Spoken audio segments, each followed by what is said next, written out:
is UK-based Syrian opposition activist. Thank you very much for joining us. What are you hearing from Syria?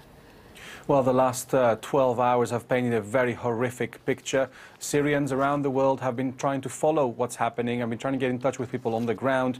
And hour after hour, the death toll kept on creeping up. The number that I last got was 106 people killed, in fact slaughtered inside Syria, half of whom were children, not just by the shelling or the mortar fire landing in the town of Al-Houla, but by the cold and brutal slaughtering of people by hand on the village around Houla. And why Houla in particular, do you think? Well, what we've seen in Homs has been a continuation.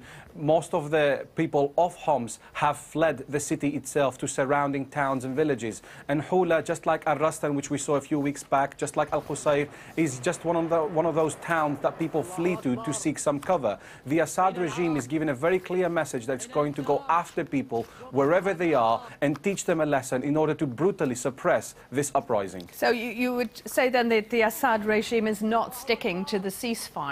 The ceasefire is a myth, Maxime. There is no ceasefire when children are slaughtered by hand. We've had 1,500 people killed since this so-called ceasefire was in place. In fact, this ceasefire now is providing cover for Assad. While the international community is doing nothing because they believe that a plan is in place, this plan is giving Assad the green light and the cover to continue doing what he does best, and that is killing innocent people. Are opposition fighters, those against the Assad regime, are they observing the ceasefire? Well, let me give you an example from last night. When the shelling started, it continued for a number of hours before the rebels in the town of Al-Houla decided they'll actually have to go to the source of the bombardment in order to actually try to stop it by setting up some kind of a skirmish. Them leaving the town of Al-Houla, leaving it vulnerable, caused the slaughtering by hand and the field executions that the Assad forces did, because when the rebels left the town, then the ground troops moved in and carried out these atrocities.